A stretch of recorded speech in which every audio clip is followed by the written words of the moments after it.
सारिਆਂ ਨੂੰ जय मसीह दी। परमेश्वर ਤੁਹਾਨੂੰ आशीष और बरकत देवे। ਅੱਜ ਅਸੀਂ परमेश्वर ਦਾ ਕਲਾਮ ਫਿਰ ਸਾਂਝਾ ਕਰਾਂਗੇ।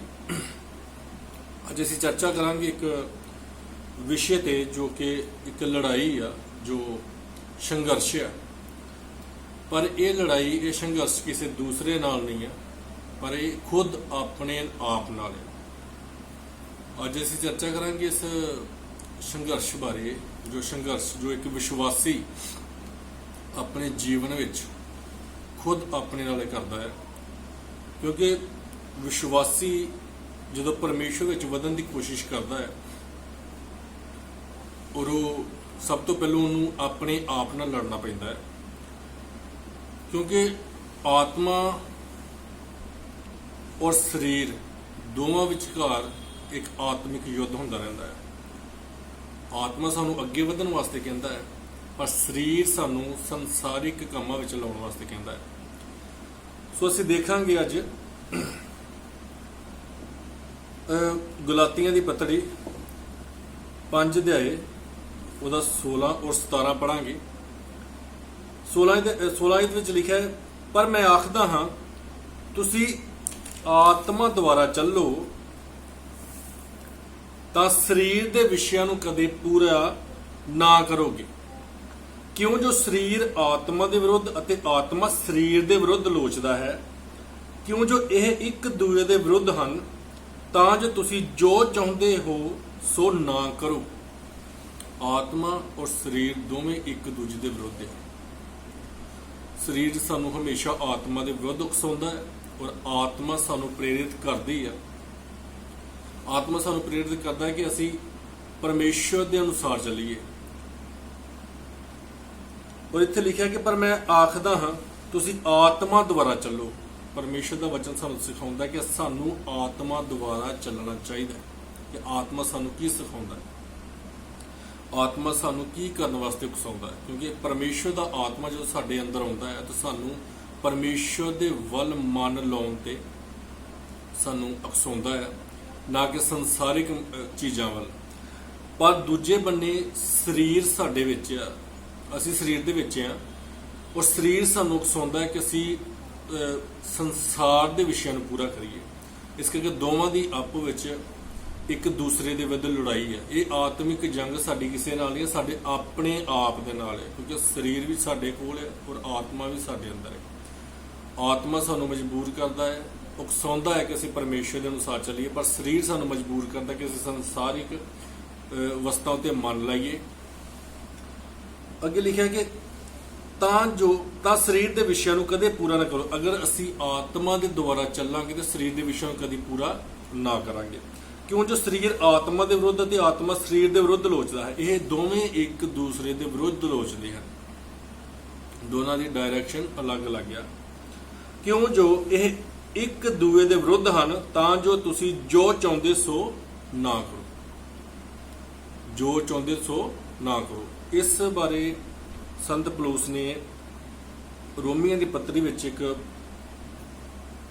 अपने नाल जो वो महसूस करता सी उन्हें व्यक्त किया है, जो असीं पढ़ांगे। रोमिया 7 अध्याय उसका 15 तो 20 तक। रोमिया 7 अध्याय 15 तो 20 तक। इस लिखा कि मैं नहीं जानता कि की करा, क्यों जो मैं वो नहीं करता जो चाहता हाँ, सगों वो करता हाँ जिस तो मैनू घिन आउंदी है। दरअसल एक पकड़ जो साडे अंदर साडे पुराने सुभाव की बनी हुई है, वो सुभाव जो शरीर दे नाल जुड़िया है, वो मन साडा जो पुराना मन है, पुराना सुभाव। क्योंकि पुराना सुभाव और शरीर दोवें एक होके काम करते सी। पर जो सानू परमेश्वर का आत्मा मिलता है तो आत्मा सानू इन्हां दोनों तो अलग होने दे वास्ते प्रेरित करता है। वो काम करन नूं प्रेरित करता जो कि शरीर नहीं चाहता। जो साडा पुराना सुभाव जो सानू आदम वंश तो मिलिया सी, वो नहीं चाहता कि असी परमेश्वर दे वल चलीए, असी आत्मिक बनीए।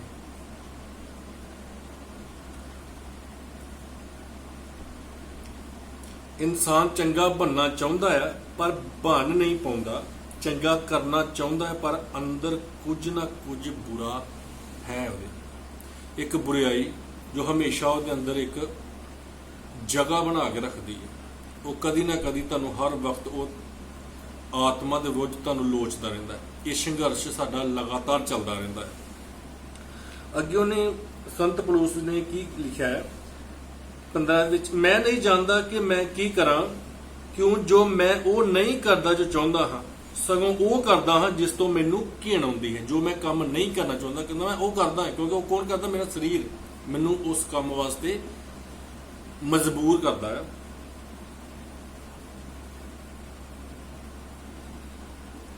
ਪਰ ਜੇ ਮੈਂ ਉਹ ਕਰਦਾ ਹਾਂ ਜੋ ਨਹੀਂ ਚਾਹੁੰਦਾ, ਮੈਂ ਸ਼ਰ੍ਹਾ ਨੂੰ ਮੰਨ ਲੈਂਦਾ ਹਾਂ ਭਈ ਉਹ ਚੰਗੀ ਹੈ।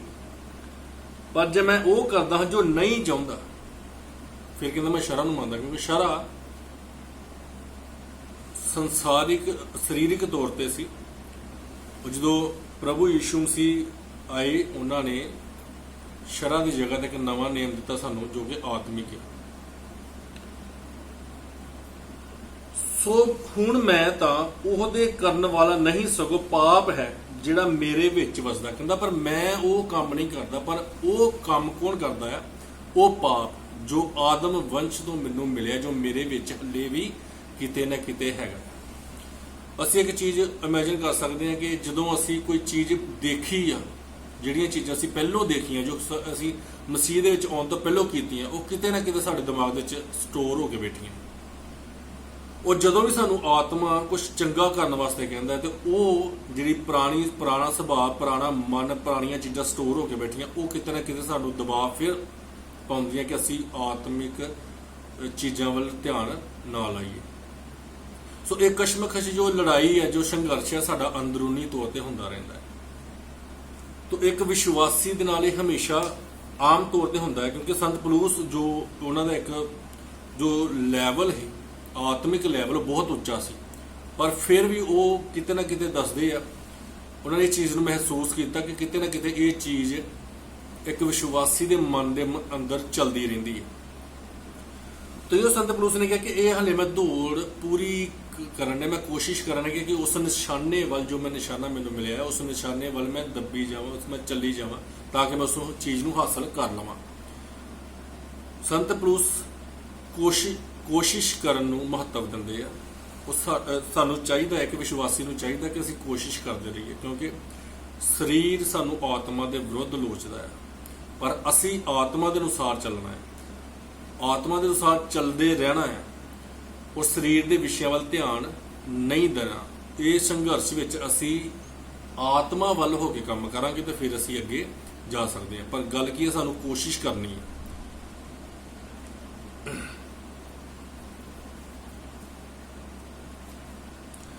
ਪੌਲੁਸ ਨੇ ਵੇਖਿਆ ਕਿ ਬੁਰਾਈ ਕੋਸ਼ਿਸ਼ ਕਰਦੀ ਹੈ ਕਿ ਉਹ ਇਨਸਾਨ ਨੂੰ ਆਪਣਾ ਗੁਲਾਮ ਬਣਾ ਕੇ ਰੱਖੇ। ਬੁਰਾਈ ਜਿਹੜੀ ਹਮੇਸ਼ਾ ਉਹ ਇਨਸਾਨ ਉੱਤੇ ਦਬਾਅ ਪਾ ਕੇ ਰੱਖਦੀ ਹੈ ਕਿ ਉਹ ਆਪਣੇ ਇਨਸਾਨ ਨੂੰ ਆਪਣਾ ਗੁਲਾਮ ਬਣਾ ਕੇ ਰੱਖੇ। ਸੋ ਇਹ ਸੰਘਰਸ਼ ਇੱਕ ਚੱਲਦਾ ਰਹਿੰਦਾ ਹੈ। ਅੱਗੇ ਸੰਤ ਪੌਲੁਸ ਨੇ ਕੀ ਕਿਹਾ ਹੈ,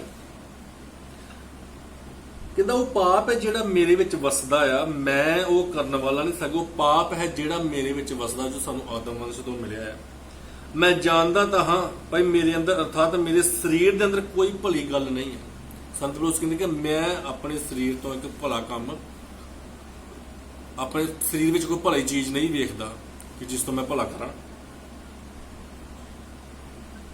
ਇਰਾਦਾ ਕਰਨਾ ਤਾਂ ਮੇਰੇ ਅੰਦਰ ਹੈ, ਪਰ ਭਲਾ ਕਰਨਾ ਨਹੀਂ। ਕਹਿੰਦਾ ਮੈਂ ਆਪਣੇ ਮਨ ਤੋਂ ਅਗਰ ਆਤਮਾ ਦੇ ਅਨੁਸਾਰ ਚੱਲਾਂ ਤਾਂ ਮੈਂ ਮਨ ਬਣਾਉਣਾ ਹੈ। ਜਿਹਦਾ ਇੱਕ ਵਿਸ਼ਵਾਸੀ ਨੂੰ ਚਾਹੀਦਾ ਕਿ ਵਿਸ਼ਵਾਸੀ ਮਨ ਬਣਾਉਂਦਾ ਹੈ ਕਿ ਮੈਂ ਅੱਜ ਪ੍ਰਾਰਥਨਾ ਕਰਨੀ ਹੈ, ਅੱਜ ਮੈਂ ਵਚਨ ਪੜ੍ਹਨਾ ਹੈ, ਅੱਜ ਮੈਂ ਬਾਈਬਲ ਪੜ੍ਹਨੀ ਹੈ, ਅੱਜ ਮੈਂ ਵਚਨ ਸੁਣਨਾ ਹੈ।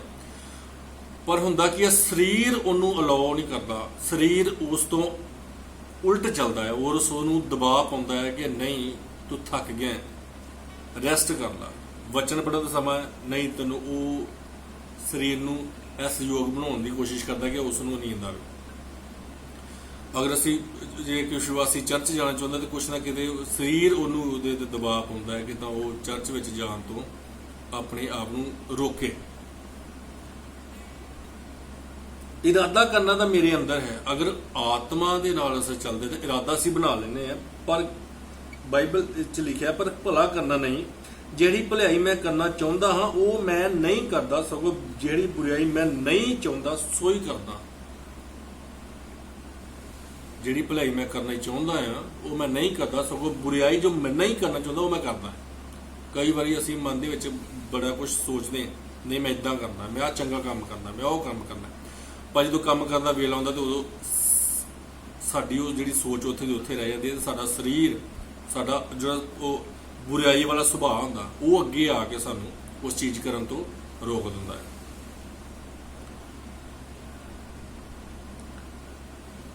ਪਰ ਜੇ ਮੈਂ ਉਹ ਕੰਮ ਕਰਦਾ ਜਿਹੜਾ ਮੈਂ ਨਹੀਂ ਚਾਹੁੰਦਾ ਤਾਂ ਕਰਨ ਵਾਲਾ ਮੈਂ ਨਹੀਂ, ਸਗੋਂ ਪਾਪ ਹੈ ਜੋ ਮੇਰੇ ਵਿੱਚ ਵਸਦਾ ਹੈ। ਸੰਤ ਪੌਲੁਸ ਕਹਿੰਦਾ ਕਿ ਕਿਤੇ ਨਾ ਕਿਤੇ ਉਹ ਪਾਪ ਜਿਹੜਾ ਮੇਰੇ ਵਿੱਚ ਹੱਲੇ ਵੀ ਵਸਦਾ, ਜਿਹੜਾ ਇੱਕ ਵਿਸ਼ਵਾਸੀ ਦੇ ਅੰਦਰ ਵਸਦਾ ਹੈ, ਜਿਹੜਾ ਕਿਤੇ ਨਾ ਕਿਤੇ ਉਸ ਨੂੰ ਰੋਕਦਾ ਹੈ। ਉਹ ਪਾਪ ਕੀ ਹੈ? ਸਾਡਾ ਪੁਰਾਣਾ ਸੁਭਾਅ ਕਿਤੇ ਨਾ ਕਿਤੇ ਸਾਡੇ ਅੰਦਰ ਰਹਿੰਦਾ ਹੈ। ਤਾਂ ਉਹਨਾਂ ਨੇ ਲਿਖਿਆ ਹੈ ਗਲਾਤੀਆਂ ਦੇ ਵਿੱਚ ਕਿ ਆਤਮਾ ਦੇ ਅਨੁਸਾਰ ਚੱਲੋ। ਅਗਰ ਅਸੀਂ ਆਤਮਾ ਦੇ ਅਨੁਸਾਰ ਚੱਲਾਂਗੇ ਤਾਂ ਸਰੀਰ ਦੇ ਵਿਸ਼ੇ ਨੂੰ ਕਦੀ ਪੂਰਾ ਨਹੀਂ ਕਰਾਂਗੇ। ਤਾਂ ਇਹ ਹੁੰਦਾ ਕਦੋਂ ਆ? ਜਦੋਂ ਅਸੀਂ ਕੋਸ਼ਿਸ਼ ਕਰਾਂਗੇ, ਕਿਉਂਕਿ ਆਤਮਾ ਸਾਨੂੰ ਸਿਖਾਉਂਦਾ ਹੈ ਕਿ ਅਸੀਂ ਚੰਗੇ ਕੰਮ ਕਰੀਏ, ਪਰਮੇਸ਼ਵਰ ਦੇ ਅਨੁਸਾਰ ਚੱਲੀਏ। ਤਾਂ ਇਹ ਕੰਮ ਅਸੀਂ ਕੋਸ਼ਿਸ਼ ਕਰ ਸਕਦੇ ਹਾਂ। ਕੋਸ਼ਿਸ਼ ਕਰਨਾ ਸਾਡਾ ਕੰਮ ਹੈ। ਇੱਕ ਵਿਸ਼ਵਾਸੀ ਦਾ ਕੰਮ ਹੈ ਕੋਸ਼ਿਸ਼ ਕਰਨਾ। ਇਹ ਨਹੀਂ ਕਿ ਅਗਰ ਸਰੀਰ ਨੇ ਦਬਾਅ ਪਾਇਆ ਤਾਂ ਸਰੀਰ ਦੇ ਅਨੁਸਾਰ ਹੀ ਚੱਲ, ਅਗਰ ਸਰੀਰ ਦੇ ਅਨੁਸਾਰ ਚੱਲਾਂਗੇ ਸਰੀਰ ਸਾਡੇ ਤੇ ਹੈਵੀ ਹੋਏਗਾ ਔਰ ਆਤਮਾ ਤੋਂ ਅਸੀਂ ਪਛਾਣ ਹੋਵਾਂਗੇ। ਆਤਮਾ ਦੇ ਅਨੁਸਾਰ ਅਸੀਂ ਕੰਮ ਕਰਨ ਦੀ ਕੋਸ਼ਿਸ਼ ਕਰਨੀ ਹੈ ਔਰ ਪਰਮੇਸ਼ਵਰ ਨੂੰ ਕੋਸ਼ਿਸ਼ ਕਰਨ ਵਾਲਾ ਇਨਸਾਨ ਪਸੰਦ ਹੈ। ਅਸੀਂ ਕਈ ਵਾਰ ਕੀ ਹੁੰਦਾ ਹੈ, ਇਨਸਾਨ ਪਾਪ ਕਰਦਾ ਹੈ, ਉਹ ਡਿੱਗਦਾ ਹੈ। ਉਹ ਜਿਹੜਾ ਪਾਪ ਕਰਕੇ ਜਿਹੜਾ ਸੋਚਦਾ ਮੈਂ ਪਾਪ ਕੀਤਾ, ਹੁਣ ਮੇਰੇ ਤੋਂ ਅੱਗੇ ਨਹੀਂ ਵਧੇ ਜਾਣਾ, ਪਰਮੇਸ਼ਵਰ ਮੇਰੇ ਤੋਂ ਪਛਾਣ ਹੋ ਗਿਆ, ਔਰ ਉਹ ਡਿੱਗਿਆ ਹੀ ਰਹਿੰਦਾ ਹੈ। ਪਰ ਜਿਹੜਾ ਬੰਦਾ ਡਿੱਗ ਕੇ ਉੱਠ ਕੇ ਫਿਰ ਅੱਗੇ ਵਧਣ ਦੀ ਕੋਸ਼ਿਸ਼ ਕਰਦਾ ਹੈ, ਮਤਲਬ ਕਿ ਇਨਸਾਨ ਹੈ ਕਿ ਵਿਸ਼ਵਾਸੀ, ਉਹਦੇ ਕੋਲ ਪਾਪ ਹੋਇਆ, ਉਹਨੇ ਆਪਣੇ ਪਾਪ ਨੂੰ ਮਹਿਸੂਸ ਕੀਤਾ, ਉਹਨੇ ਕਬੂਲ ਕੀਤਾ ਔਰ ਅੱਗੇ ਤੋਂ ਉਹਨੂੰ ਛੱਡ ਕੇ ਅੱਗੇ ਵਧਣ ਦੀ ਕੋਸ਼ਿਸ਼ ਕਰਦਾ। ਪਰਮੇਸ਼ਵਰ ਨੂੰ ਪਸੰਦ ਕਰਦਾ ਹੈ ਕਿ ਇਹ ਅੱਗੇ ਵਧਣ ਦੀ ਕੋਸ਼ਿਸ਼ ਕਰ ਰਿਹਾ। ਸੋ ਕੋਸ਼ਿਸ਼ ਕਰਨੀ ਸਾਡਾ ਕੰਮ ਹੈ। ਡਿੱਗਾਂਗੇ, ਉੱਠਾਂਗੇ, ਅੱਗੇ ਵਧਣ ਦੀ ਕੋਸ਼ਿਸ਼ ਕਰਾਂਗੇ ਤਾਂ ਹੀ ਅਸੀਂ ਕਾਮਯਾਬ ਹੋਵਾਂਗੇ। ਕੋਈ ਜ਼ਰੂਰੀ ਨਹੀਂ ਕਿ ਵਿਸ਼ਵਾਸੀ ਕਦੀ ਡਿੱਗ ਨਹੀਂ ਸਕਦਾ, ਉਹਦੇ ਕੋਲ ਕਦੀ ਪਾਪ ਨਹੀਂ ਹੋ ਸਕਦੇ। ਉਹ ਪਾਪ ਕਰ ਸਕਦਾ ਹੈ ਕਿਉਂਕਿ ਉਹਦੇ ਅੰਦਰ ਹੱਲੇ ਵੀ ਪੁਰਾਣਾ ਸੁਭਾਅ ਉਹਦੇ ਅੰਦਰ ਕਿਤੇ ਨਾ ਕਿਤੇ ਬੈਠਾ ਹੈ ਜੋ ਉਹਦੇ ਤੇ ਕਿਤੇ ਨਾ ਕਿਤੇ ਜ਼ੋਰ ਪਾ ਸਕਦਾ ਹੈ। ਇਸ ਕਰਕੇ ਡਿੱਗ ਕੇ ਉੱਠ ਕੇ ਅੱਗੇ ਵਧਣਾ ਸਾਡਾ ਕੰਮ ਹੈ। ਤਾਂ ਜਿਹੜਾ ਕੋਸ਼ਿਸ਼ ਕਰਦਾ ਹੈ ਉਹੀ ਅੱਗੇ ਵਧਦਾ ਹੈ। ਹਾਲੇਲੂਇਆ। ਔਰ ਇਸ ਵਿੱਚ ਸੰਤ ਪੌਲੁਸ ਨੇ ਵੀ ਇਹੋ ਗੱਲ ਕੀਤੀ ਹੈ ਕਿ ਕਿਤੇ ਨਾ ਕਿਤੇ ਸਾਡਾ ਪੁਰਾਣਾ ਸੁਭਾਅ ਜਿਹੜਾ ਸਾਡੇ ਅੰਦਰ ਦਬਾਅ ਪਾਉਂਦਾ ਹੈ, ਜੋ ਆਤਮਾ ਦੇ ਵਿਰੁੱਧ ਹੱਲੇ ਵੀ ਸਾਡੇ ਨਾਲ ਇੱਕ ਸੰਘਰਸ਼ ਕਰਦਾ ਹੈ, ਇੱਕ ਲੜਾਈ ਕਰਦਾ ਹੈ। ਪਰ ਇਹ ਲੜਾਈ ਸਾਡੀ ਲਗਾਤਾਰ ਚੱਲਦੀ ਰਹਿੰਦੀ ਹੈ। ਇਹ ਇੱਕ ਵਿਸ਼ਵਾਸੀ ਨੂੰ ਇਹ ਨਹੀਂ ਸਮਝਣਾ ਚਾਹੀਦਾ ਕਿ ਇਹ ਲੜਾਈ ਸਾਡੀ ਮੁੱਕ ਗਈ ਹੈ। ਇਹ ਲੜਾਈ ਸਾਡੀ ਚੱਲਦੀ ਰਹਿੰਦੀ ਹੈ। ਸਾਡੀ ਖੁਦ ਦੀ ਆਪਣੀ ਆਪਣਾ ਲੜਾਈ ਹੈ ਜੋ ਕਿ ਸਾਨੂੰ ਜਿੱਤਣੀ ਆ। ਜਿੱਤਣੀ ਕਿੱਦਾਂ ਆ? ਉਹ ਆਤਮਾ ਦੇ ਅਨੁਸਾਰ ਚੱਲ ਕੇ। ਅਗਰ ਅਸੀਂ ਆਤਮਾ ਦੇ ਅਨੁਸਾਰ ਚੱਲ ਕੇ ਲਗਾਤਾਰ ਚੱਲਾਂਗੇ ਤਾਂ ਸਰੀਰ ਦੇ ਵਿਸ਼ੇ ਨੂੰ ਅਸੀਂ ਕਦੀ ਪੂਰਾ ਨਾ ਕਰਾਂਗੇ ਤੇ ਇੱਕ ਸਮਾਂ ਇਹੋ ਜਿਹਾ ਹੋਊਗਾ ਕਿ ਸਾਡਾ ਇੱਕ ਲੈਵਲ ਬਣੇਗਾ ਕਿ ਫਿਰ ਸਰੀਰ ਸਾਡੇ ਤੇ ਦਬਾਅ ਕਦੀ ਪਾ ਨਹੀਂ ਸਕਦਾ। ਸਿਰਫ ਅਸੀਂ ਉਹੋ ਹੀ ਕੰਮ ਕਰਦੇ ਜਾਵਾਂਗੇ ਸਾਨੂੰ ਆਤਮਾ ਕਹਿੰਦਾ ਹੈ। ਜਦੋਂ ਅਸੀਂ ਆਤਮਾ ਦੀ ਅਗਵਾਈ ਹੇਠ ਚੱਲਣਾ ਸ਼ੁਰੂ ਕਰ ਦਿੰਦੇ ਹਾਂ। ਇੱਕ ਅਧਿਆਇ ਅਸੀਂ ਹੋਰ ਪੜਾਂਗੇ, ਪਹਿਲਾ ਕੁਰਿੰਥੀਆਂ 9 ਅਧਿਆਇ। ਪਹਿਲਾ ਕੁਰਿੰਥੀਆਂ 9 ਅਧਿਆਇ ਉਹਦਾ 26 ਔਰ 27। ਇਸ ਵਿੱਚ ਕੁਰਿੰਥੀਆਂ ਦੀ ਇੱਕ ਪੱਤਰੀ ਵਿੱਚ ਸੰਤ ਪੌਲੁਸ ਨੇ ਕੀ ਲਿਖਿਆ ਹੈ? ਕਹਿੰਦਾ ਸੋ ਮੈਂ ਇਉਂ ਦੌੜਦਾ ਹਾਂ ਪਰ ਬੇਥੋਹਾ ਨਹੀਂ। ਕਹਿੰਦਾ ਮੈਂ ਕੋਸ਼ਿਸ਼ ਕਰਦਾ, ਮੈਂ ਦੌੜਦਾ ਹਾਂ ਪਰ ਐਵੇਂ ਬੇਥੋਹਾ ਨਹੀਂ। ਅਗਰ ਮੇਰੀ ਡਾਇਰੈਕਸ਼ਨ ਸਿੱਧੀ ਹੈ ਤਾਂ ਮੈਂ ਸਿੱਧਾ ਦੌੜਦਾ। ਮੈਂ ਇਉਂ ਹੂਰੀ ਲੜਦਾ ਹਾਂ ਪਰ ਉਸ ਵਾਂਗੂ ਨਹੀਂ ਜੋ ਪੌਣ ਮਾਰਦਾ। ਕਹਿੰਦਾ ਮੈਂ ਹੂਰੀ, ਜਿੱਦਾਂ ਅਸੀਂ ਬਾਕਸਿੰਗ ਕਰਦੇ, ਕਹਿੰਦਾ ਮੈਂ ਅਗਰ ਕੋਈ ਮੁੱਕਾ ਮਾਰਦਾ ਤਾਂ ਮੈਂ ਹਵਾ ਵਿੱਚ ਮੁੱਕਾ ਨਹੀਂ ਮਾਰਦਾ, ਪਰ ਮੈਂ ਆਪਣਾ ਉਸ ਨਿਸ਼ਾਨੇ ਤੇ ਮਾਰਦਾ ਹੈ ਜੋ ਨਿਸ਼ਾਨਾ ਮੈਂ ਰੱਖਿਆ। ਸਗੋਂ ਆਪਣੇ ਸਰੀਰ ਨੂੰ ਮਾਰਦਾ ਕੁੱਟਦਾ ਅਤੇ ਉਹਨੂੰ ਆਪਣੇ ਵੱਸ ਵਿੱਚ ਲਿਆਉਂਦਾ ਹਾਂ, ਭਾਈ ਇਉਂ ਨਾ ਹੋਵੇ ਜੋ ਕਿਤੇ ਮੈਂ ਹੋਰਨਾਂ ਦੇ ਉਪਦੇਸ਼ ਕਰਕੇ ਆਪ ਅਪਰਵਾਨ ਹੋ ਜਾਵਾਂ। ਸੰਤ ਪੌਲੁਸ ਕਹਿੰਦਾ ਕਿ ਮੈਂ ਆਪਣੇ ਆਪ ਨੂੰ ਵੱਸ ਵਿੱਚ ਲੈ ਕੇ ਆਉਂਦਾ। ਆਪਣੀਆਂ ਸੋਚਾਂ, ਆਪਣੇ ਸਰੀਰ ਨੂੰ ਮਾਰਦਾ ਕੁੱਟਦਾ ਹੈ। ਉਹਦੇ ਕਹਿਣ ਦਾ ਮਤਲਬ ਕਿ ਮੈਂ ਆਪਣੇ ਸਰੀਰ ਦੇ ਵਿਸ਼ਿਆਂ ਨੂੰ ਆਪਣੇ ਕੰਟਰੋਲ ਵਿੱਚ ਲੈ ਕੇ ਆਉਣਾ ਹੈ, ਤਾਂ ਕਿ ਮੈਂ ਜੋ ਉਪਦੇਸ਼ ਕਰਦਾ ਹੈ ਉਹਦੇ ਵਿੱਚ ਅੱਗੇ ਵਧਾਂ, ਨਾ ਕਿ ਮੈਂ ਹੋਰਨਾਂ ਨੂੰ ਉਪਦੇਸ਼ ਕਰਾਂ ਤੇ ਆਪ ਹੀ ਅਪਰਵਾਨ ਹੋ ਜਾਵਾਂ। ਸੋ ਸੰਤ ਬਲੂਸ ਦਾ ਕਹਿਣ ਦਾ ਮਤਲਬ ਕਿ ਸਾਡੀ ਕੰਮ ਕੋਸ਼ਿਸ਼ ਕਰਨਾ ਹੈ, ਅਸੀਂ ਆਪਣੇ ਸਰੀਰ ਦੇ ਵਿਸ਼ਿਆਂ ਨੂੰ ਆਪਣੇ ਕੰਟਰੋਲ ਵਿੱਚ ਲੈ ਕੇ ਆਉਣਾ ਹੈ ਔਰ ਆਤਮਾ ਦੇ ਅਨੁਸਾਰ ਚੱਲਣਾ, ਆਪਣੇ ਆਪ ਨੂੰ ਆਤਮਾ ਦੇ ਅਨੁਸਾਰ ਚਲਾਉਣਾ ਹੈ ਔਰ ਸਰੀਰ ਨੂੰ ਆਪਣੇ ਕੰਟਰੋਲ ਵਿੱਚ ਲੈ ਕੇ ਆਉਣਾ ਹੈ। ਇਹ ਸੰਘਰਸ਼ ਜਿਹੜਾ ਹੈ ਸਾਨੂੰ ਕਰਦੇ ਰਹਿਣਾ ਪੈਣਾ ਹੈ। ਇਹ ਸੰਘਰਸ਼ ਸਾਡੇ ਅੰਦਰ ਚੱਲਦਾ ਰਹਿੰਦਾ, ਇਹ ਲੜਾਈ ਸਾਡੇ ਅੰਦਰ ਚੱਲਦੀ ਰਹਿੰਦੀ ਹੈ, ਪਰ ਅਸੀਂ ਜਿੱਤਣਾ ਹੈ। ਸਰੀਰ ਉੱਤੇ ਜਿੱਤ ਪਾਉਣੀ, ਆਪਣੇ ਪੁਰਾਣੇ ਸੁਭਾਅ ਉੱਤੇ ਜਿੱਤ ਪਾਉਣੀ ਔਰ ਆਤਮਾ ਦੇ ਅਨੁਸਾਰ ਚੱਲਣਾ ਹੈ। ਰੋਮੀਆਂ 12:2 ਵਿੱਚ ਲਿਖਿਆ ਹੈ ਕਿ ਜਦੋਂ ਅਸੀਂ ਪ੍ਰਭੂ ਯੀਸ਼ੂ ਮਸੀਹ ਨੂੰ ਗ੍ਰਹਿਣ ਕਰਦੇ ਹਾਂ, ਕਬੂਲ ਕਰਦੇ ਹਾਂ, ਤਾਂ ਸਾਨੂੰ ਆਤਮਾ ਸਾਨੂੰ ਮਿਲਦਾ, ਸਾਡੀ ਬੁੱਧ ਨਵੀਂ ਹੋ ਜਾਂਦੀ ਆ। ਲਿਖਿਆ ਇਸ ਸੰਸਾਰ ਦੇ ਰੂਪ ਜਿਹੇ ਨਾ ਬਣੋ, ਸਗੋਂ ਆਪਣੇ ਬੁੱਧ ਦੇ ਨਵੇਂ ਹੋਣ ਕਰਕੇ ਹੋਰ ਸਰੂਪ ਵਿੱਚ ਬਦਲਦੇ ਜਾਓ। ਮਤਲਬ ਸਾਡੀ ਬੁੱਧ ਹੁਣ ਨਵੀਂ ਹੋ ਜਾਂਦੀ ਹੈ, ਸਾਨੂੰ ਨਵੀਂ ਬੁੱਧ ਮਿਲਦੀ ਹੈ। ਨਵੀਂ ਬੁੱਧ ਮਿਲ ਕੇ ਆਤਮਾ ਸਾਨੂੰ ਚਲਾਉਣ ਡੈ ਪੈਂਦਾ ਹੈ, ਸਾਡੀਆਂ ਸੋਚਾਂ ਵਿੱਚ ਫਰਕ ਆਉਣਾ ਸ਼ੁਰੂ ਹੋ ਜਾਂਦਾ ਹੈ। ਪਰ ਅਸੀਂ ਇਹ ਚੀਜ਼ ਵੇਖਣੀ ਹੈ ਕਿ ਅਸੀਂ ਕਿਹਦੀਆਂ ਸੋਚਾਂ ਦੇ ਅਨੁਸਾਰ ਚੱਲਦੇ, ਆਪਣੇ ਪੁਰਾਣੇ ਸੁਭਾਅ ਦੇ ਅਨੁਸਾਰ ਕਿ ਜਾਂ ਆਤਮਾ ਦੀ ਜੋ ਸਾਡੀ ਨਵੀਂ ਬੁੱਧ ਉਹਨੇ ਬਣਾਈ ਹੈ, ਅਸੀਂ ਉਹਦੇ ਅਨੁਸਾਰ ਚੱਲਣਾ ਹੈ। ਇਹ ਸਾਡੇ ਤੇ ਡਿਪੈਂਡ ਹੈ। ਇਹ ਨਾ ਹੋਏ ਕਿ ਅਸੀਂ ਜਿੱਥੋਂ ਤੁਰੇ ਹਾਂ ਅਸੀਂ ਉੱਥੇ ਦੇ ਉੱਥੇ ਰਹਿ ਗਏ। ਜਦੋਂ ਸਾਨੂੰ ਬੁੱਧ ਨਵਾਂ ਮਿਲਿਆ ਹੈ, ਆਤਮਾ ਸਾਡੇ ਅੰਦਰ ਕੰਮ ਕਰਦਾ ਹੈ, ਤਾਂ ਫਿਰ ਸਾਨੂੰ ਚਾਹੀਦਾ ਕਿ ਪਵਿੱਤਰ ਆਤਮਾ ਦੇ ਅਨੁਸਾਰ ਚੱਲੀਏ, ਨਾ ਕਿ ਆਪਣੀਆਂ ਸੋਚਾਂ ਦੇ ਅਨੁਸਾਰ, ਕਿਉਂਕਿ ਸਾਡੀ ਬੁੱਧ ਸਾਨੂੰ ਮਿਲ ਗਈ ਹੈ, ਸਾਨੂੰ ਨਵੀਂ ਬੁੱਧ ਮਿਲੀ ਹੈ। ਅਸੀਂ ਪੁਰਾਣੀ ਇਨਸਾਨੀ ਤੇ ਪੁਰਾਣੀ ਬੁੱਧ ਪਿੱਛੇ ਛੱਡਦੇ ਨਹੀਂ। ਹੁਣ ਅਸੀਂ ਉਸ ਉੱਤੇ ਜਿੱਤ ਪਾਉਣੀ ਹੈ ਔਰ ਆਤਮਾ ਦੇ ਅਨੁਸਾਰ ਚੱਲਣਾ ਹੈ। ਸਰੀਰ ਉੱਤੇ ਜਿੱਤ ਪਾਉਣੀ, ਆਤਮਾ ਦੇ ਅਨੁਸਾਰ ਚੱਲਣਾ। ਇਹ ਲੜਾਈ ਸਾਨੂੰ ਜਿੱਤਣੀ ਹੈ।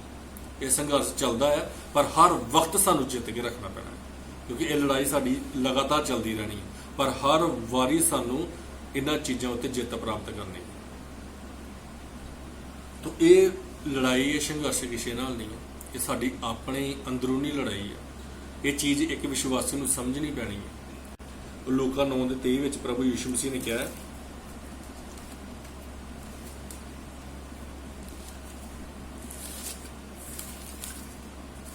ਲੂਕਾ 9:23, ਉਸਨੇ ਸਭਨਾਂ ਨੂੰ ਆਖਿਆ, ਜੇ ਕੋਈ ਮੇਰੇ ਪਿੱਛੇ ਆਉਣਾ ਚਾਹੇ ਤਾਂ ਆਪਣੇ ਆਪ ਦਾ ਇਨਕਾਰ ਕਰੇ ਅਤੇ ਰੋਜ਼ ਆਪਣੀ ਸਲੀਬ ਚੁੱਕ ਕੇ ਮੇਰੇ ਪਿੱਛੇ, ਰੋਜ਼ ਆਪਣੀ ਸਲੀਬ ਚੁੱਕ ਕੇ ਮੇਰੇ ਪਿੱਛੇ ਚੱਲੇ। ਮਤਲਬ ਇਹ ਸੰਘਰਸ਼ ਚੱਲਣਾ ਹੈ, ਇਹ ਸੰਘਰਸ਼ ਰੁਕਣਾ ਨਹੀਂ, ਪਰ ਸਾਨੂੰ ਇਸ ਸੰਘਰਸ਼ ਨੂੰ ਜਿੱਤਦੇ ਰਹਿਣਾ ਹੈ, ਲਗਾਤਾਰ ਜਿੱਤ ਪ੍ਰਾਪਤ ਕਰਦੇ ਰਹਿਣਾ ਹੈ। ਅਗਰ ਜਿੱਤ ਪ੍ਰਾਪਤ ਕਰਦੇ ਰਵਾਂਗੇ ਤੇ ਫਿਰ ਹੀ ਅਸੀਂ ਪ੍ਰਭੂ ਯੀਸ਼ੂ ਮਸੀਹ ਦੇ ਮਾਰਗਾਂ ਦੇ ਪਿੱਛੇ ਚੱਲਦੇ ਰਵਾਂਗੇ, ਉਹਦੇ ਪਿੱਛੇ ਫਿਰ ਹੀ ਅਸੀਂ ਜਾ ਸਕਦੇ ਹਾਂ।